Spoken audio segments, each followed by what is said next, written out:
Good morning friends, હું અજય ત્રિવેદી અને આજે આપણે ખૂબ જ અગત્યના ટોપિક સાથે મળી રહ્યા છીએ।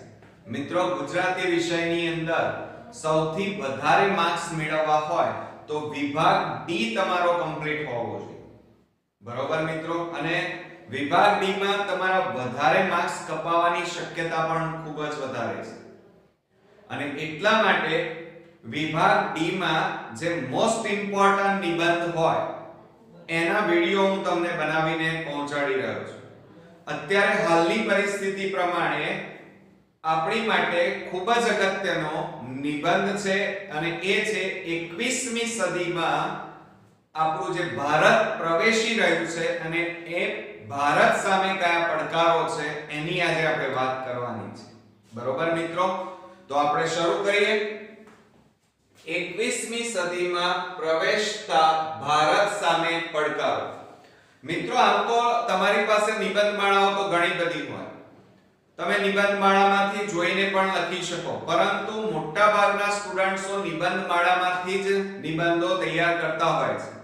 પરંતુ જો પૂરેપૂરા અને વધારે માર્ક્સ મેળવવા હોય તો આપણો નિબંધ બીજા કરતા કંઈક અલગ પડવો જોઈએ અને એની રજૂઆત પણ બહુ આકર્ષક અને હૃદયસ્પર્શી હોવી જોઈએ અને એટલા માટે હું આ બધા નિબંધો તલસ્પર્શી, હૃદયસ્પર્શી અને બીજા બધા નિબંધો કરતા અલગ પડે એવા નિબંધો હું અહીં લઈને આવ્યો છું।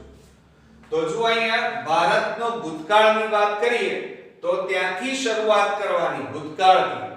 તો ભારતનો ભૂતકાળ અતિ ભવ્ય છે, આપણે બધા જાણીએ છીએ, રાજા મહારાજાઓ, યુદ્ધો, બરોબર? ભવ્ય છે। ભારત પ્રાચીન સંસ્કૃતિનો અને અવતારી પુરુષોનો એક સમૃદ્ધ દેશ હતો।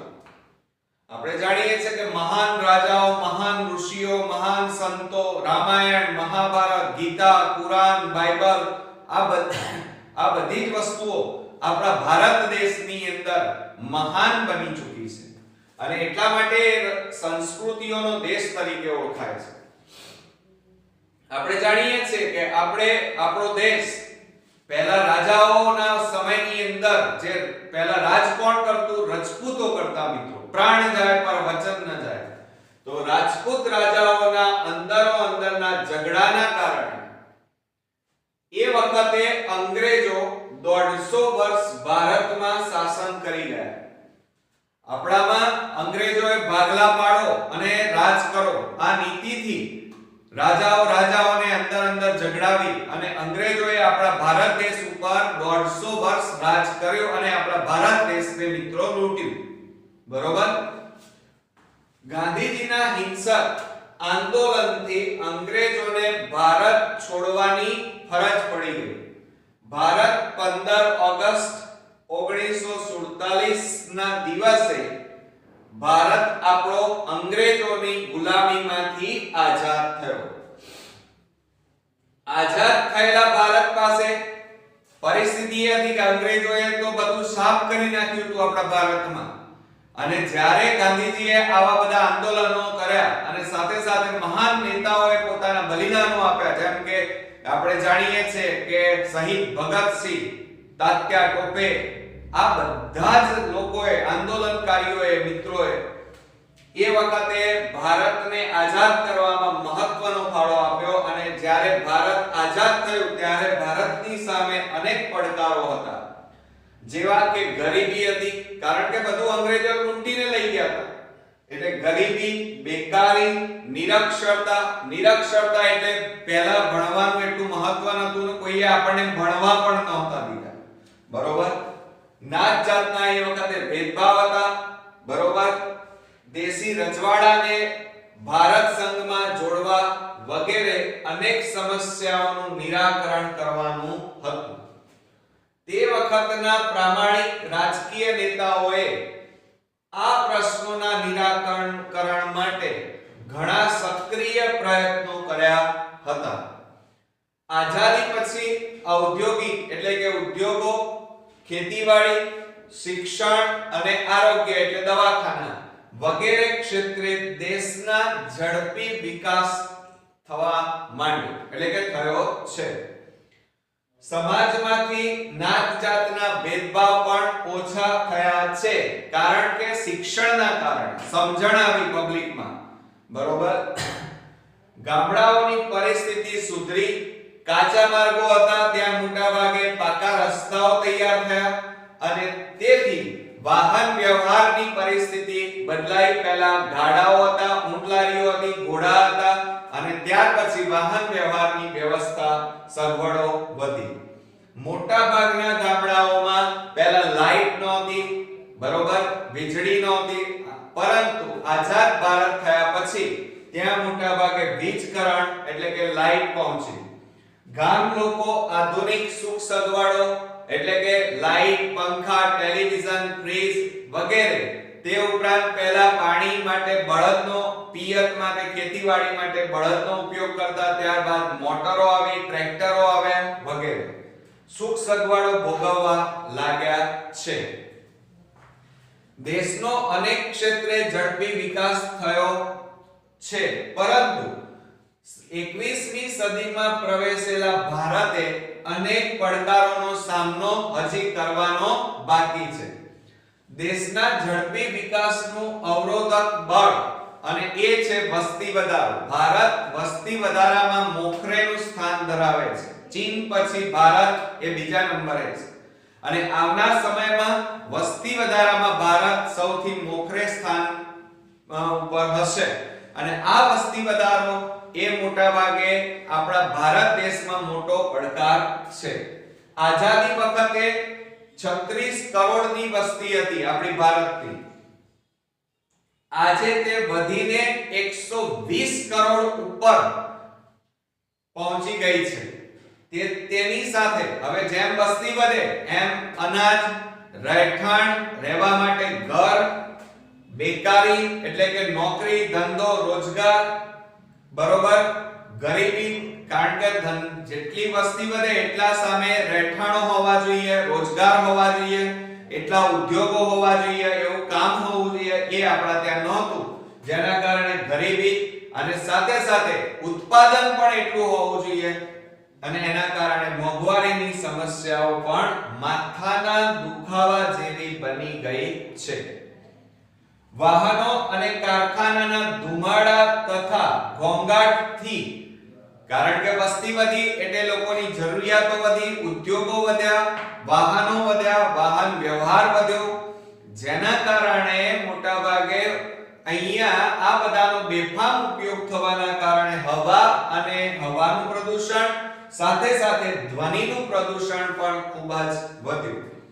સાથે સાથે આપણે જાણીએ છીએ કે જેમ જેમ વસ્તી વધવા લાગી એટલે રહેઠાણ માટે ગીચ વસ્તીઓનું ગીચ થવા માંડ્યું, એટલે કે ચાલીઓ કહેવાય. જેમ સોસાયટી હોય, નજીક નજીક ઘર હોય, એમ તમે મેગા સિટીઓમાં મોટા ભાગે ચાલીઓ કહેવાય ને. ચાલીઓ અને ગંદા વસવાટોથી ગંદકી અને રોગોનું પ્રમાણ ખૂબ વધ્યું. બરોબર મિત્રો, જ્યારે 21મી સદીમાં પ્રવેશી રહ્યું છે ત્યારે એની સામે મોટા પડકારો ઉભા છે આપણે જાણીએ છીએ. જેમ કે ભારતે રાજકીય ક્ષેત્રે અનેક પડકારોનો સામનો કરવાનો છે. સ્વાર્થી અને ભ્રષ્ટાચારી રાજકારણીઓ ના મતો મેળવવા માટે, આ જે ભ્રષ્ટાચારી અને જે સ્વાર્થી નેતાઓ છે, રાજનેતાઓ કે જે મત મેળવવા માટે ધર્મ, જાતિ, હિન્દુ, મુસ્લિમ, શીખ, ઈસાઈ, કોમ, સંપ્રદાય વગેરેને નામે દેશમાં ગૂંચવાડાનું તથા હિંસાનું વાતાવરણ ઊભું કર્યું છે. તેથી આપણી રાષ્ટ્રીય એકતા અને અખંડતાની ભાવનામાં થોડી ખોટ આવી છે.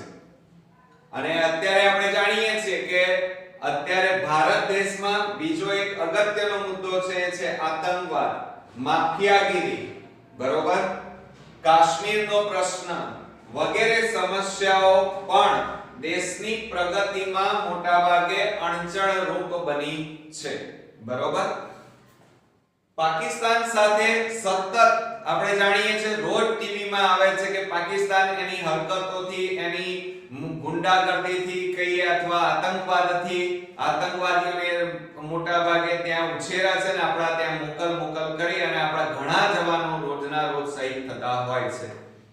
તો પાકિસ્તાન સાથે સંઘર્ષની પરિસ્થિતિ હોવાથી દેશના સંરક્ષણ પાછળ, એટલે એના કારણે આપણું જે સંરક્ષણ ખાતું છે પાછળ થતો અબજો રૂપિયાનો ખર્ચ પણ દેશના વિકાસને રૂંધે છે. જુઓ મિત્રો, યુદ્ધ થાય ને, કોઈ પણ દેશ યુદ્ધ કરે તો સમજી લેવાનું કે એ દેશની પ્રગતિ પાછળ જાય. જે દેશ શિક્ષણની અંદર, એની ખેતીવાડીમાં અને એના વિકાસમાં જો પૈસા વધારે વાપરે તો એ દેશ પ્રગતિના પંથે જાય. પરંતુ જે દેશ મોટા ભાગે આપણે જાણીએ છીએ કે અત્યારે આપણ સંરક્ષણ પણ ચાલે એવું નથી, કારણ કે એક બાજુ ચીન, એક બાજુ પાકિસ્તાન સતત મોટા ભાગે સીઝફાયરનું, એટલે કે એમની લક્ષ્મણ રેખાનું ઉલ્લંઘન કરતા હોય છે અને વારંવાર આપણા દેશની અંદર ઘૂસપેઠ કરતા હોય છે. તો એટલા માટે સંરક્ષણ પાછળ પણ ખર્ચો કર્યા વગર ચાલે એમ નથી. દેશમાં અવારનવાર આ સિવાય દુષ્કાળની પરિસ્થિતિ ઉત્પન્ન થાય છે. અતિવૃષ્ટિ એટલે કે ભારે વરસાદના કારણે પણ, વાવાઝોડું છે, ભૂકંપ છે અને અત્યારે આપણે હાલની પરિસ્થિતિ જોઈ રહ્યા છીએ, કોરોના મહામારી અત્યારે ચાલી રહી છે. છેલ્લા લગભગ 6-1 મહિનાથી ધંધા પડી ભાગ્યા છે, લોકડાઉન જેવી પરિસ્થિતિ છે અને એના કારણે પણ દેશની પ્રગતિ પાછળ જાય.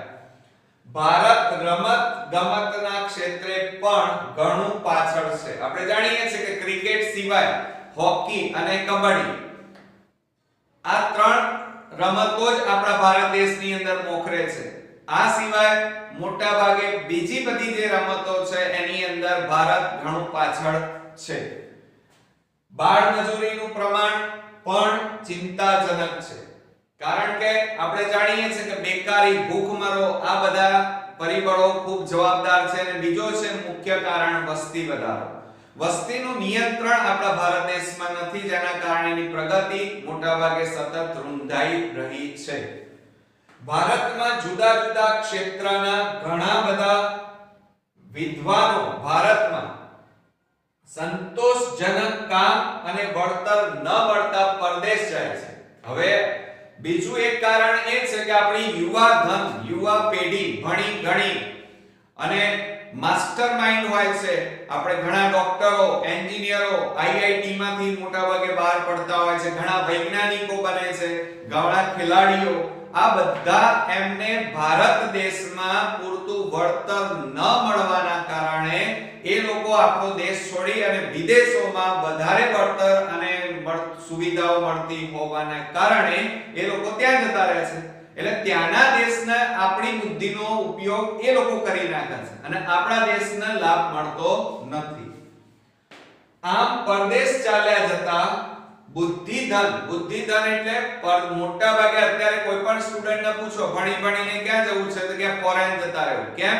કારણ કે એમની જે બુદ્ધિ છે એ બુદ્ધિની વેલ્યુ ફોરેનમાં વધારે થાય છે, જ્યારે આપણા ભારત દેશમાં એને પૂરતો ચાન્સ, પૂરતા પૈસા, પૂરતું એને સુખ સગવડો મળતી નથી અને એટલા માટે એ લોકો ભારતમાં રહેવાનું પસંદ કરતા નથી. એમને રોકવાનો પડકાર પણ ભારતે ઝીલવાનો છે. દાખલા તરીકે સુંદર પિચાઈ, બુદ્ધિશાળી ધન, બરોબર, તો એ અત્યારે હાલ ક્યાં જતા રહ્યા? ગૂગલમાં ફોરેન જતા રહ્યા. અને એ જ જો સુંદર પિચાઈને પૂરતું વળતર, પૂરતું સુખ સગવડો, પૂરતા પગાર આપવામાં આવ્યા હોત તો આપણા ભારતનો પણ એટલો ગ્રોથ થાત. ભારતે આવા અનેક પડકારોનો સામનો કરવાનો છે. ભારતના યુવાન નાગરિકો, જે દેશમાં યુવાનોની સંખ્યા વધારે એ દેશ હંમેશા પ્રગતિ વધારે કરી શકે. ભારતનો યુવાન નાગરિક જાગૃત થાય તો ઘણી સમસ્યાઓનું નિરાકરણ મોટા ભાગે થઈ શકે. સાથે સાથે દરેક બાળક ભણતર, સાક્ષરતા અભિયાન ચાલુ થાય. દરેક વ્યક્તિ જો ભણે તો એના કારણે પણ આ બધી પરિસ્થિતિઓનો જે મુશ્કેલીઓ સર્જાય છે એ પણ દૂર થઈ શકે. બીજું છે વસ્તી વધારા ઉપર નિયંત્રણ લાવવામાં આવે અને ભ્રષ્ટાચાર, આપણા ત્યાં ભ્રષ્ટાચાર કૂદકે ને ભૂસકે ફૂલેલો ફાલેલો છે, તો એ ભ્રષ્ટાચારને નાબૂદ કરવામાં આવે, બરોબર. પણ એ એજ્યુકેશન અને જાગૃતતાથી જ આવી શકે, તો બીજા પડકારોનો સામનો કરવો હંમેશા સરળ બની જાય અને આપણો ભારત દેશ મોટા ભાગે આગળ પ્રગતિના પંથે દોડી શકે. ભારતની પ્રજાને ઈશ્વરમાં અતૂટ શ્રદ્ધા છે. ભારત એક એવો દેશ છે કે જ્યાં મોટા ભાગે સંસ્કૃતિ ભરેલો, વિવિધતા સભર ભરેલો આપણો ભારત દેશ છે. કહેવાય છે કે ભારતમાં ભગવાનનો વાસ છે. શ્રી કૃષ્ણ ભગવાન, રામ ભગવાન કો બધા જ ભગવાનો આપણા ત્યાં વસવાટ કરી રહ્યા છે. આપણા સૌના નિષ્ઠાપૂર્વક, ઈમાનદારીપૂર્વક પ્રયત્નોમાં ઈશ્વર હંમેશા આપણા ભારતને 21મી સદીમાં સૌથી શ્રેષ્ઠ દુનિયામાં મોખરે બનાવશે એવો આપણને વિશ્વાસ છે. તો મિત્રો, આ હતા આપણા 21મી સદીના ભારત સામેના પડકારો. મને ચોક્કસ ખાતરી છે કે હવે તમને આ નિબંધ બરોબર સમજાઈ ગયો હશે. આ નિબંધ સુંદર અક્ષરોએ સહેજ પણ ચેકચાક કર્યા વગર, અલ્પ વિરામ, પૂર્ણ વિરામ, રસ્વઈ દીર્ઘઈની ભૂલ કર્યા વિના રંગીન પેનોનો ઉપયોગ કરી અને તૈયાર કરી નાખજો મિત્રો, અને લખી પણ કાઢજો. કોન્ક્રીટ તૈયારી કરજો મિત્રો. અને આ નિબંધ તમારો બોર્ડની એક્ઝામમાં પૂછાવાની શક્યતા ખૂબ જ વધારે છે, બરોબર. તો નેક્સ્ટ વિડિયોમાં પાછા આવા એક નવા મોસ્ટ ઇમ્પોર્ટન્ટ નિબંધ સાથે ફરી મળીએ છીએ. ત્યાં સુધી ગુડ નાઈટ મિત્રો.